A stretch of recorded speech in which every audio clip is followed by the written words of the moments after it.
What is going on, everyone? How are you doing? I hope you're doing good, because it is good to feel good.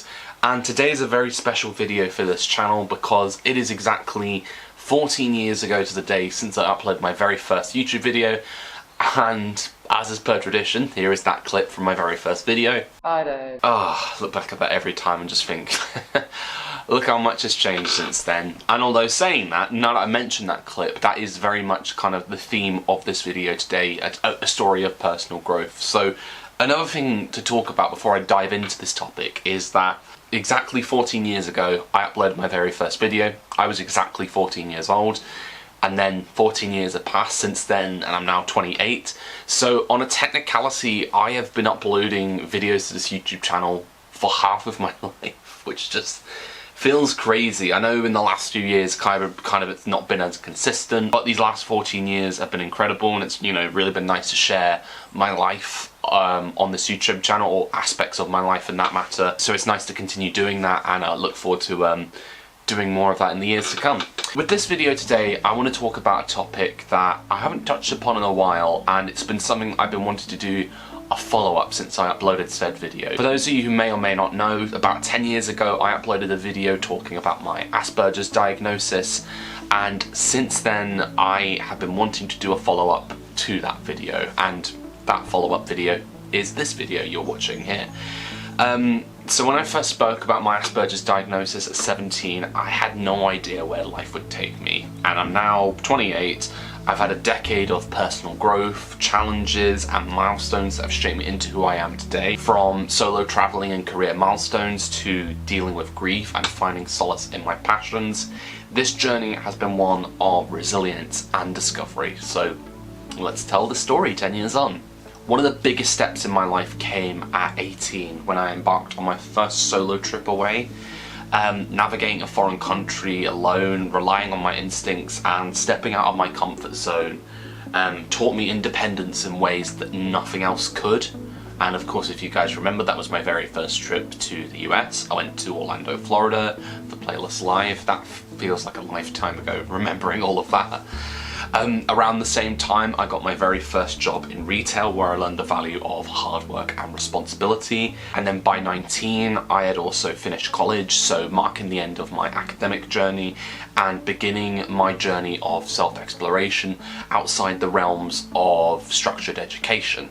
A major part of my earlier years of self-expression was through performing arts. So back then I was part of, like, you know, local theatre groups and, you know, took part in a few productions. I was also part of a performing arts group, kind of like a technique group for, like, you know, honing my skills, so to say. And through being part of these, they allowed me to come out of my shell in ways I never thought I would imagine. Through acting and performance, I developed confidence, social skills, and the ability to express myself more openly.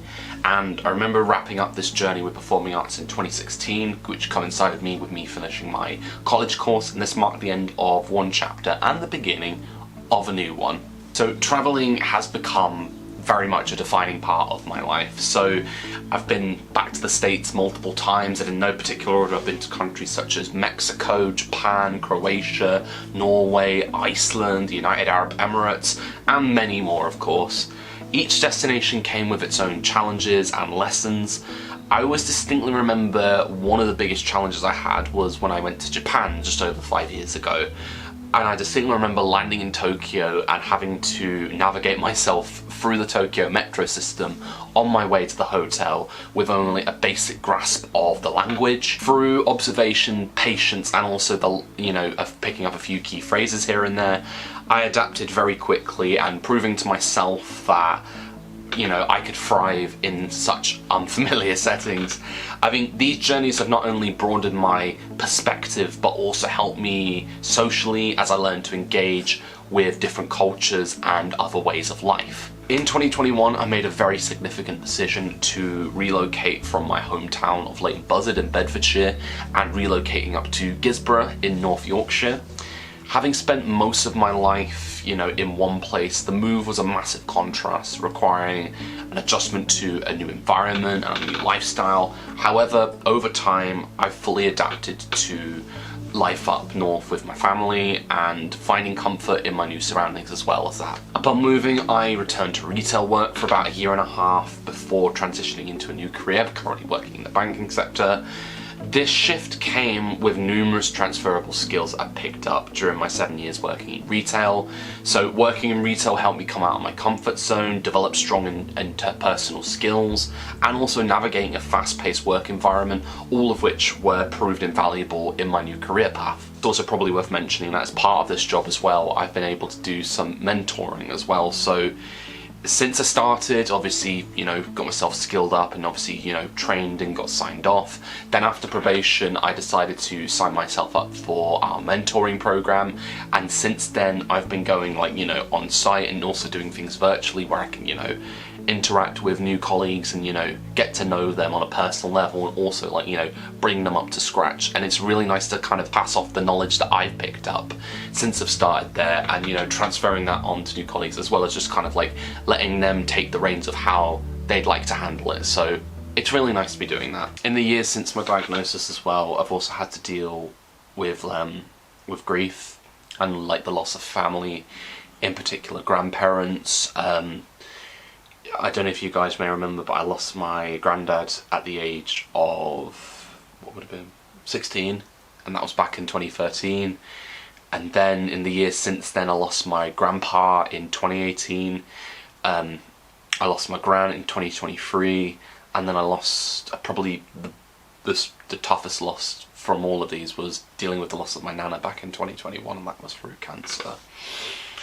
I guess, like, you know, it kind of feels weird to put into perspective that I lost all of them in the space of 10 years. But, you know, surely, yes, it has marked the end of an era for that side of the family for myself. But I guess processing grief whilst continuing forward wasn't easy. But it taught me the importance of cherishing memories and finding strength in the people and passions that keep me grounded. So it's always nice to talk about them, and even though they may no longer be here, it's always nice to kind of like hold on to those memories, and that's what I do. I do miss them, but it's always nice to, like, just sit back and reflect.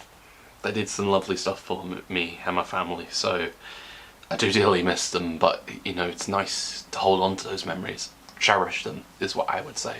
Another meaningful part of my journey has been tattoos. So, you know, when I did this video 10 years ago, no tattoos whatsoever, and now 10 years on, I've got, as of to date, 14 tattoos, which just feels crazy.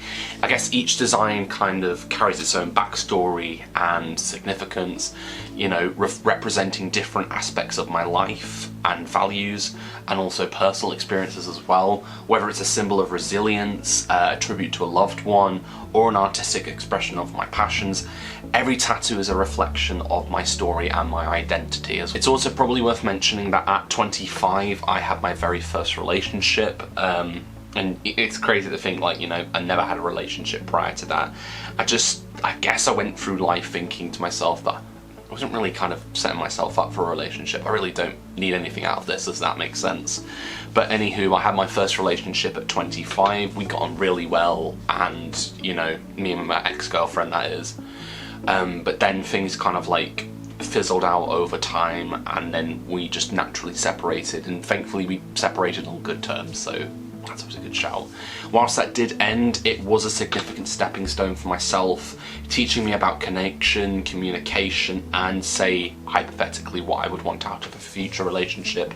It is a part of my journey that I value deeply, as it helped me share my understanding of emotional growth as well as personal expectations, of course, leading on to the hypothetical feeling that I might end up in a future relationship, but who's to say?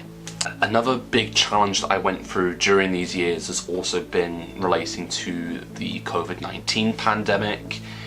I would probably say this is one of the most intense periods of my life. I was still working in my retail job at the time, and working during COVID-19 really placed me under immense pressure, navigating uncertainty and stress whilst dealing with the public during an unprecedented crisis. The social isolation was a major challenge. I was cut off from interactions outside of my household. relying on like virtual calls with friends and family, and needing to maintain some sense of normality, I guess. But you know, as time went on, like restrictions would start easing, and I'd get to see some friends and whatnot every so often. But then eventually, when all restrictions were eased, about I think it was July of 2021, I remember just like this great sense of like, you know, we can, you know, resume our lives again and crack on with what we would normally do. And I just distinctly remember booking my first trip after like COVID, and it was of course the trip I did to Split in Croatia. I think after nearly 2 years of restrictions, standing in another country again felt like a fresh start, and relighting my passion for travel and reminding me of the independence that I had built over the years as well. Through all of life's ups and downs, I guess one thing that's been a constant source of joy and escapism for me has been wrestling. So I've had the privilege of attending events, not just in the UK but also abroad, experiencing the electric energy of live crowds. Some of the most unforgettable moments that I have been in attendance for include Kofi Kingston winning the WWE Championship at WrestleMania 35 in 2019, Cody Rhodes winning the undisputed WWE Championship at WrestleMania 40 just this last year, and Daniel Bryan winning the AEW World Championship at All in London last year as well.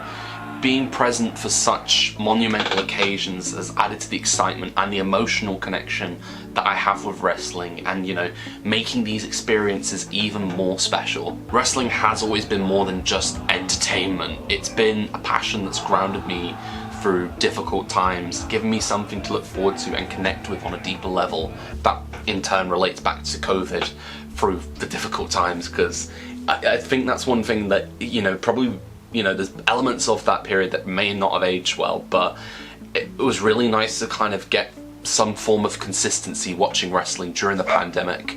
So yeah, and then of course when, like, you know, restrictions started to ease and then, you know, they were back to, you know, being in front of live crowds, I thought to myself, I look forward to the day that I get to go to another wrestling event.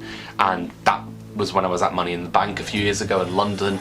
Being at that event felt very special, and you know, again, I have like this deeper connection with wrestling. It's just so bloody lovely, it is. Reflecting on the past decade as a whole, I see a journey of growth, resilience and self-discovery. Having Asperger's has shaped my experiences, but it has never defined my limits. Little things like from navigating cities around the world to dealing with my own personal hardships, each experience has built me into the person that I am today. And while I don't know exactly what the future holds, I do know this: I will continue to push forward, embrace new adventures, and learn from every step along the way. And this is just my story so far, you know, a journey of challenges, of triumphs, and everything in between. Whether through travel, personal growth, or through my passions that fuel me, I've learned that life with Asperger's isn't about limitations, but about finding ways to navigate and thrive in this world full of possibilities. And yeah, and that's who I am. You know, I've talked about it before as well to kind of close this off, to say that, you know, I don't hide behind this label. I don't let it, like, you know, stop me from achieving what I want to do. So I always push myself forward, and for that I'm very proud of myself. But that's where I'm going to leave this video today. So thank you very much for watching along. And, you know, as life goes on, you know, we all have our experiences, you know, how we handle things, but, you know, take each day as it comes and just go for it. You know, just push yourself out there, push yourself out of your comfort zone, and you will do great things. But to kind of leave the video there, I will leave you guys with some advice, and that is always to enjoy yourself, stay safe, and make the most of every opportunity that comes your way. Thank you for watching, and peace.